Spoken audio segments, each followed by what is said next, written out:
தமிழகத்திலிருந்து மருத்துவ படிப்புக்காக ரஷ்யா சென்ற தங்கள் மகனை பொய் வழக்கில் கைது செய்துள்ளதாகவும் அவரை மீட்டுத் தர வேண்டும் என்றும் பெற்றோர் கண்ணீர் மல்க வேண்டுகோள் விடுத்துள்ளனர்.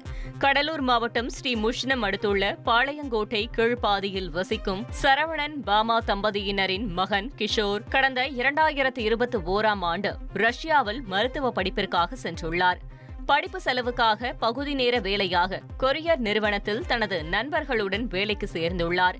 வாடிக்கையாளர்களிடம் பொருட்களை டெலிவரி செய்தபோது ரஷ்யாவால் தடை செய்யப்பட்ட பொருள் இருந்ததாக கூறப்படுகிறது. இதையடுத்து கடந்த 2023ஆம் ஆண்டு மே மாதம் போலீசார் கைது நடவடிக்கை மேற்கொண்டு சிறையில் அடைத்தனர். மகனை மீட்க பெற்றோர் போராடி வரும் நிலையில் யுக்ரைனுக்கு எதிரான போருக்கு செல்ல கையெழுத்திடுமாறு போலீசார் தன்னை மிரட்டுவதாகவும் தனி அறையில் பூட்டி சித்திரவதை செய்வதாகவும் பாதிக்கப்பட்ட மாணவர் தனது உயிருக்கு பாதுகாப்பு வேண்டி ஆடியோ ஒன்றை வெளியிட்டுள்ளார். அப்பா, நான் இங்கே சைன் போட மாட்டேன்னு சொன்னேன்ப்பா வாருக்கு. அப்புறம் அவங்க இங்கே இருந்து கூப்பிட்டு போயிட்டு இப்போ நீ சைன் போட்டு தான் ஆகணும், இப்போ நீ சைன் போடல நாங்கள் இப்போ அடிக்க ஆரம்பிச்சிருவோம் அது இதுன்னு சொல்லி இது பண்ணுறாங்க, மிரட்டுறாங்க. ரூமில் வந்து மூடி வச்சிருவோன்னு சொல்லிட்டு மிரட்டுறாங்க. நீ இப்போ சைன் போட்டு தான் ஆகணுன்ற மாதிரி சொல்கிறானுங்க. எனக்கு என்ன பண்ணுறேன்னு தெரில.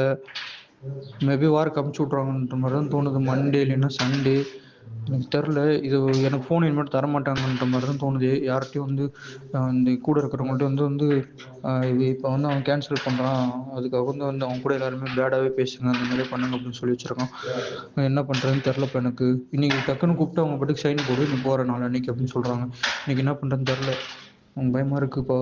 இது பாருங்கள், கொஞ்சம் பேசுங்கப்பா, கொஞ்சம் எம்பசிக்கிட்டே. ஐயா, தமிழ்நாட்டு முதல்வர்களுக்கு ரொம்ப இது கஷ்டத்துல இருந்து ரஷ்யனோட ஆர்மில இருந்து இந்த வாய்ஸ் மெசேஜ் அனுப்புறேன். இன்னைக்கு என்ன பண்றேன்னு தெரியல, என்னை ஏமாத்தி இந்த வாரம் அமுச்சு விட்டாங்க. எனக்கு செம பயமா இருக்குங்க ஐயா, இந்த இடத்துல இருந்து காப்பாத்துங்க. என்ன பண்றேன்னு தெரியலங்க ஐயா. போய் சொல்லி என்ன அமுச்சு விட்டாங்க. எல்லார்ட்டும் ஹெல்ப் கேட்டேன், என்ன பண்றேன்னு தெரியல எனக்கு. இங்க கொண்டுருவாங்க போல. எனக்கு என்ன பண்றேன்னு பாருங்க. இந்நிலையில் இப்பிரச்சனையில் அரசு தலையிட்டு தங்கள் மகனை மீட்க நடவடிக்கை எடுக்க வேண்டுமென பெற்றோர் கோரிக்கை விடுத்துள்ளனர். பையனை ரஷ்யாவுக்கு மருத்துவம் படிக்க அனுப்பிச்சேன் ஐயா.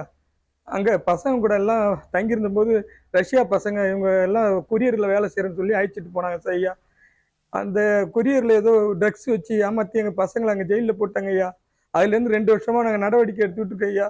இப்போ ஒரு வாரத்துக்கு முன்னாடி என் பையனை திடீர்னு அழைச்சிட்டு போயிட்டு தான் எங்களுக்கு தகவல் வந்தது ஐயா. என் பொருளை எப்படியாவது எங்களுக்கு உயிரோட காப்பாற்றி கொடுங்க ஐயா. என் புள்ள உயிரோட இருக்கா இல்லையாலும் எங்களுக்கு தெரியல ஐயா.